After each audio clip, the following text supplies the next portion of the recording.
So Lagrange multipliers are another way to optimize along a boundary a surface. So we found, and I think this presentation here is very indicative of how kind of clunky and difficult it is to find min and maxes along a boundary.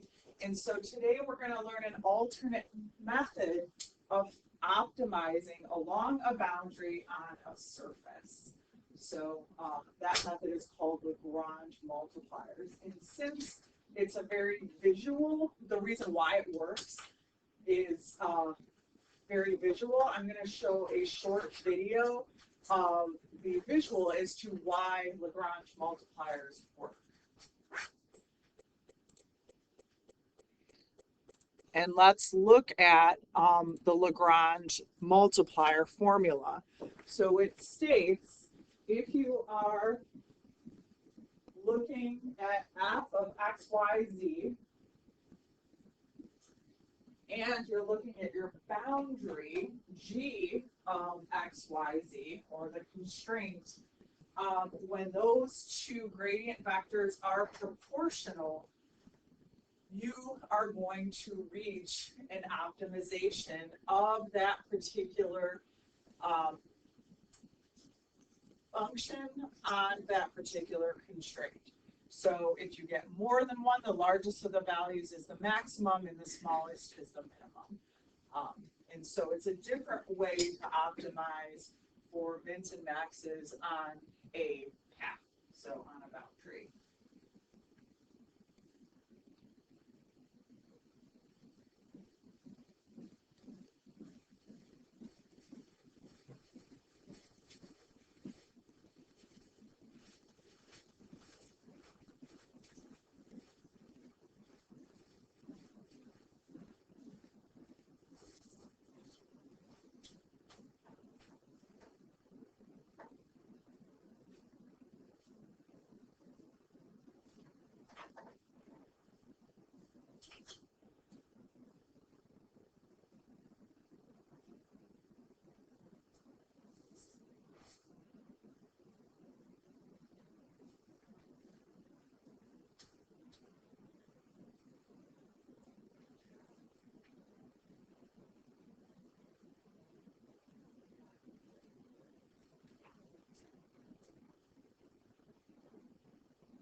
So let's go ahead and look at the problem that was posed before. We were looking at the surface, which was f of x comma y equals x squared y. And the boundary was the unit circle of x squared plus y squared equals 1.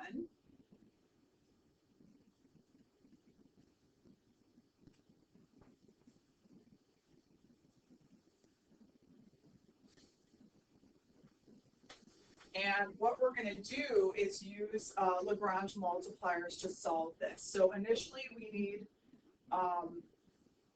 gradient of f. And that if I take the derivative with respect to x, I get 2xy. And then the derivative with respect to y, I just get x squared. And then also I need the gradient with respect to g. So the gradient of g. And for that, I'm going to have to define what g is. Well, g is just the representative of all the different circles you can draw. So g is just x squared plus y squared equals a constant, and in this case, the constant is just 1. So the gradient vector of g is going to be 2x comma 2y.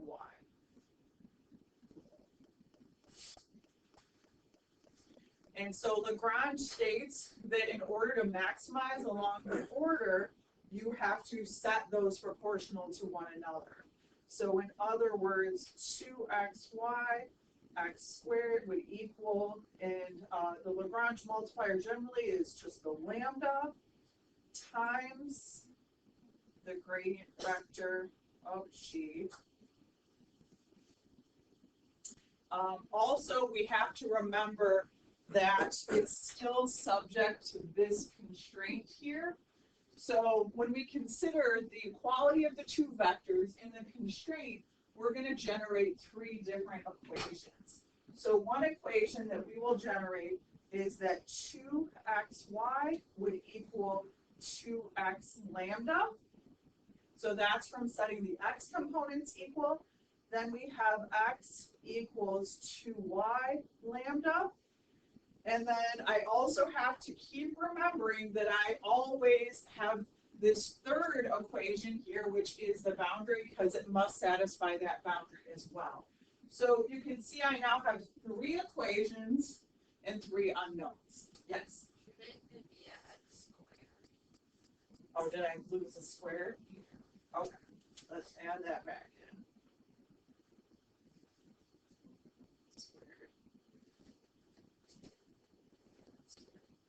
Cool, thank you. Okay, so now let's go about the business of solving. So for this first equation, I'm just going to bring all of my pieces over to one side and then factor out the 2x.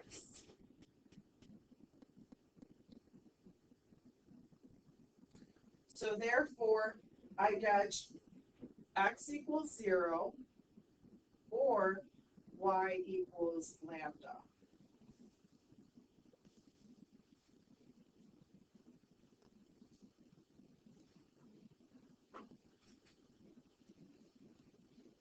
So let's try if x equals 0, y, if I'm looking at this boundary, would have to be plus or minus 1.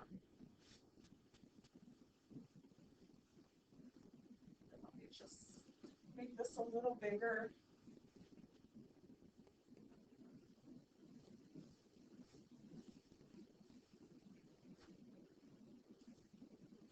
And so if we take a look at that if x equals 0, y would have to be plus or minus 1, f of 0 comma plus or minus 1 is going to be 0. So that's not going to be your maximum value. But, you know, we can still just put it as a point that we addressed. So now, if we take a look at y equals lambda, we can use that particular relationship in the next equation and see if we can get another point besides just 0 plus or minus 1. So if I grab y equals lambda, which was one of the solutions of the original equation, I could write x squared equals 2 y squared by subbing in lambda for y. And I can then use that relationship to solve, given that x squared plus y squared equals 1.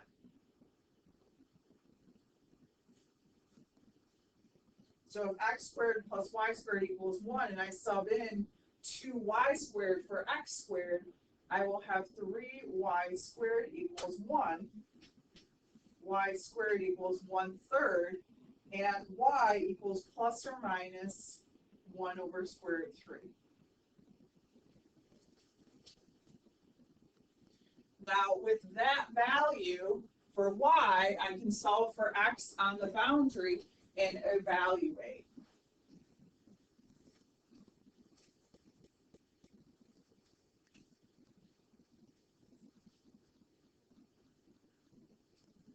So I get x squared plus 1/3 equals 1, so x squared equals 2/3, and x equals plus or minus the square root of 2/3. So that means our maximum value along that boundary of that function is going to be, and we have to check it out here, if we look at all of these points, okay, plus or minus radical 2/3 and plus or minus radical 1/3. We have to consider which of these will maximize f of x comma y. So does it matter what the x values are to maximize? Does it matter what the y values are to maximize? Well, y is just y. So what do we want y to be in order to maximize, the positive or the negative version? Positive. Okay, so our maximum, or I'll call it a maxima, because there's going to be two of them. The x doesn't matter because the x gets squared. The y does matter. In order to maximize the y, you do need to take the positive, and that's going to occur at, if I'm plugging in radical 2/3 for x and 1/3 for y into my surface, my maximum is going to be at 2/3 radical 3. And the other values are lower. So we know that's going to be where the maximum value occurs. So Lagrange multipliers takes into account the gradients of the boundary and the gradients of the function and finds when they're proportional, and that's when you're going to find minimums and maximums along the border. Questions on that? All right. Let's try another.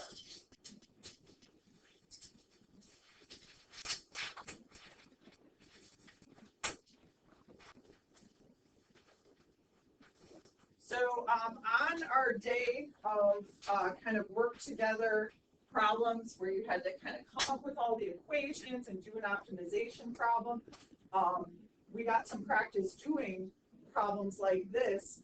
We're going to find the dimensions of the box that maximize the volume, but our constraint is that the surface area is 64 square centimeters. So that's our constraint. So we're going to write what we're maximizing and then what our constraint is. So we want to maximize the volume.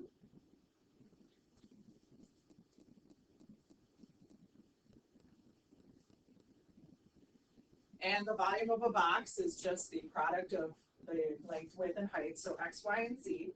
And then our constraint is going to be the fact that the surface area must be 64. Now, when we consider a box, it's going to have all of these rectangles that make up the sides of the box. So one side of the box is going to be x, y, and that's going to occur twice because those are going to be opposite each other. And then another side of the box is going to be xz. And then we're going to have a third side of the box, yx, which again occurs twice.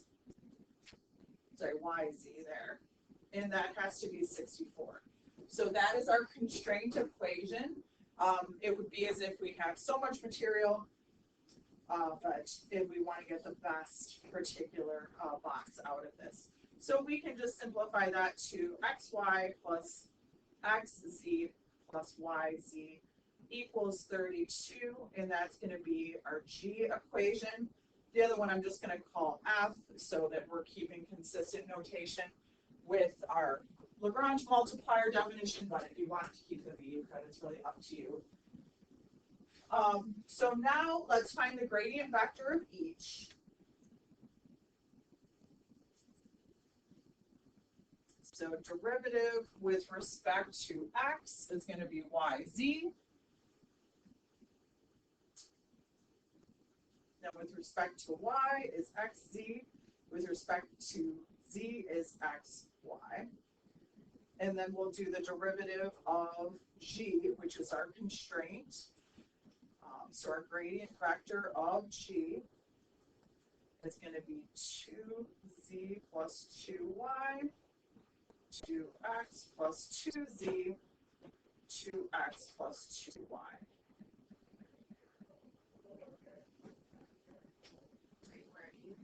It's not the 2. Oh, did I just forget to? All right, let's make it easier. X plus y. Sorry.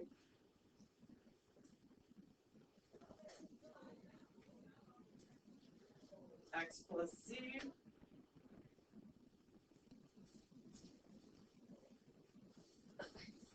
I'm gonna get it this time. All right, let's do it. Y plus z. x plus z and x plus y. Of course, the computer wanted to punish me. That is okay. All right, are we good here? All right, so now let's write our Lagrange equation, which states that yz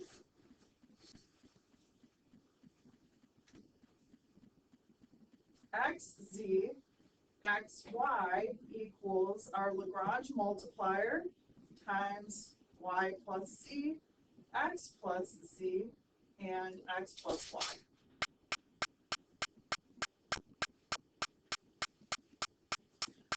This one I actually had some difficulty solving. It was a bit of a thinker here. So it's going to generate, let's see, we have our constraint equation here, and then we're going to get three other equations by setting the vector components equal to one another. So we have yz equals y plus z, times lambda, of course. Xz equals lambda times x plus z, and xy equals lambda times x plus y. So those are the three other equations we get to work with, and we're finding for what x values are all of these equal, what y values, what z values. And so the way I made this a little more palatable, because I just kind of started going in circles for solving this, is I decided to multiply, like looking at these two equations, the first one by x and the next one by y. And in that case, they're equal to the same thing. So if they're equal to the same thing, if they're both equal to x, y, z, I can bring them together in a way that seems to work. So that's what I'm going to do. So I'm going to multiply this by x on both sides. So x, x, x, and this one by y.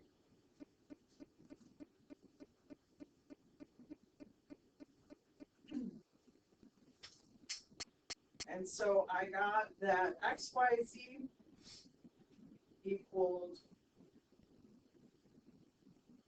I'm just going to multiply all this in x, y, lambda plus x, z, lambda, and then x, y, z equals x, y, lambda plus y, z, lambda. And so if those both equal x, y, z, they equal each other, and that seemed to help. So setting those two equations equal, I got x, y, lambda plus x, z, lambda equaled x, y, lambda plus y, z, lambda. And then that x, y, lambda term drops out. And then I brought everything over to one side.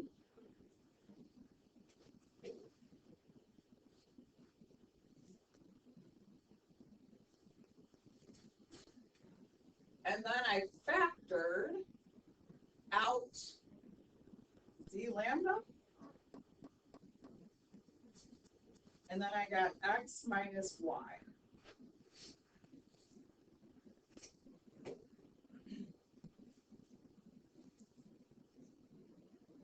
So either, we have a couple options here, either lambda equals 0, z equals 0, or x minus y equals 0. Those are our three choices here. So z equaling 0 is not going to maximize your box because you'll have a flat box. So z equals 0, we can throw away.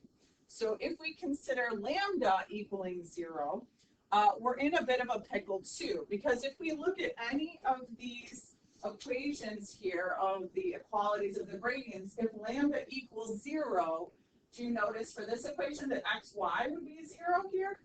And you don't want xy 0, then your volume's 0. So I can kind of throw away that lambda equaling 0 will work because, again, it will make your volume 0. So then I have to pay attention to x equaling y.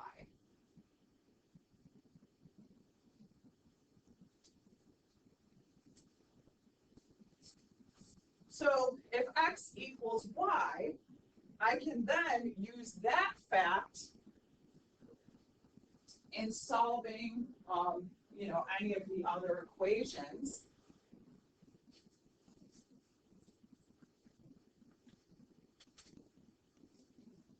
Another thing I can do here is, in the vein of using this technique here, this multiplying by the letter that I don't have, I can multiply this one by z on both sides, and then I get x, y, z equals lambda x z plus lambda y z.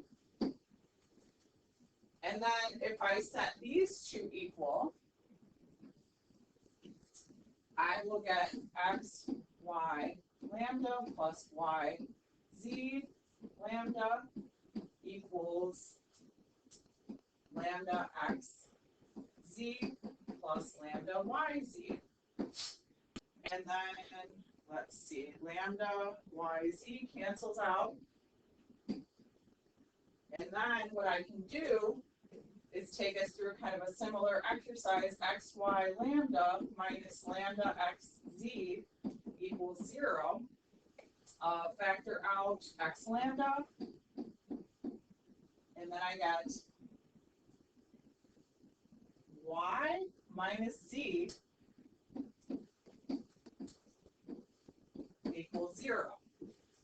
So this then demonstrates that since x equaling 0 won't maximize our box, lambda equaling 0 also will make our box's volume 0, so y would equal z. So if x equals z and y equals z to maximize, then we know all three variables would be equal in order to maximize our box, which you might have known 20 minutes ago, because we know the most symmetrical items yield the best volume. But in this case, we use Lagrange to show that. So now all we have to do is find what that dimension is, given the constraint that xy plus xz plus yz equals 32. So now I'm going to just split our screen so we have some room to work.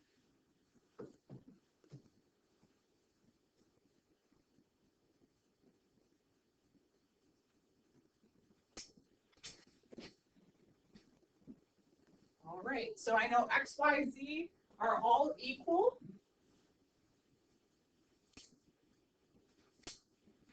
At that optimized value. So I can plug those all into my equation. So I get x squared plus x squared plus x squared equals 32. So what I'm doing is plugging all of that into here. But if x and y and z are equal, I'm just going to call them all x. So I get 3x squared equals 32.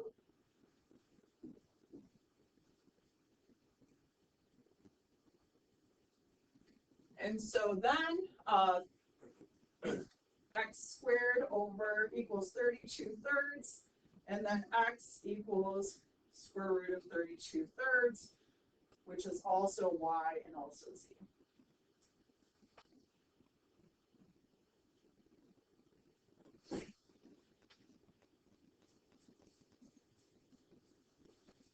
And those are the dimensions of the box that maximize the volume of the box.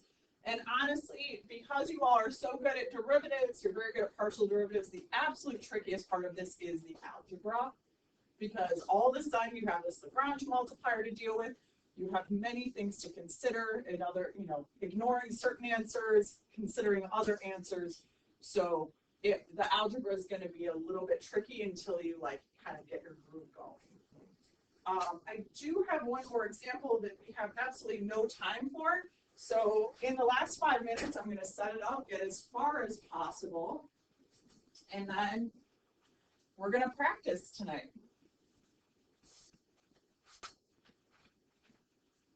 So this one says find the max and mins of this equation, which just happens to be the volume equation as well, subject to the constraint of that plane. So you have that plane, x plus y plus z equals 1, and we have our surface. So we know that the gradient vector is going to be yz, xz, and xy. That's the gradient of f.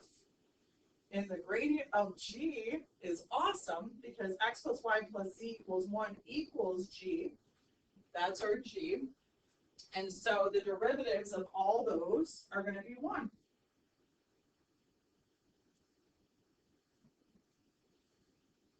So Lagrange states that x or yz, xz, xy equals lambda times 1, 1, 1. So in other words, yz equals lambda, xz equals lambda, and xy equals lambda. So I'm just going to, since they all equal lambda, I'm going to start setting them equal to each other. So if I set the first two equal to each other, I get yz equals xz. And so then I can bring the xz over to the other side and factor.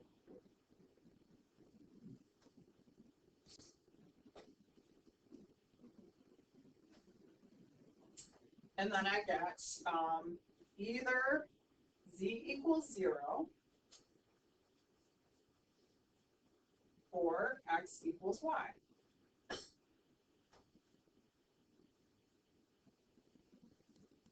So I'm going to, because I'm finding max and min, I can't any longer just ignore the 0. And when I look, it says assume that x, y, z are all non-negative. And so I know that 0 is the minimum value that z can be. So let's just follow that thought for a little bit. If z equals 0,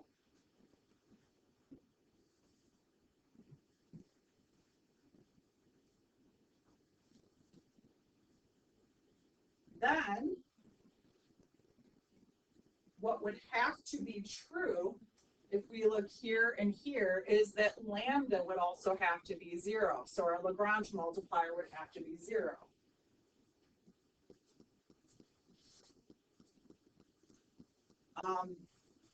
Which would mean that xy would have to be 0.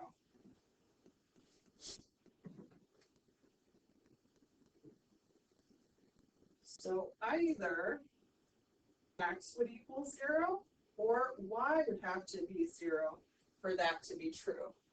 Sorry, this would be 0. Xy would be 0.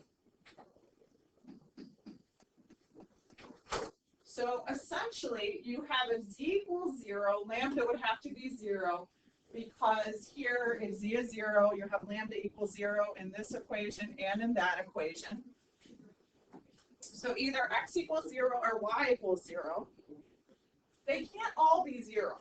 Because take a look at this constraint here, that the plane has to be equal to 1.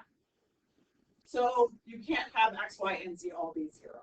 So either if x equals 0, your point is going to be 0 for x, 0 for z. What would y have to be then, given the constraint? 1. So that is going to be a minimum, which I think we predicted. But also, if z is 0, then y could be 0. And then we also have a 1. And then lastly, you can imagine that 0, 0, 1 also does the same thing. So these are all our minimums. Our maxes will occur on the other when x equals y. So if x equals y, then let's take a look at this possibility here. If x equals y, then x squared would equal lambda. if x squared equals lambda, then what does y have to equal?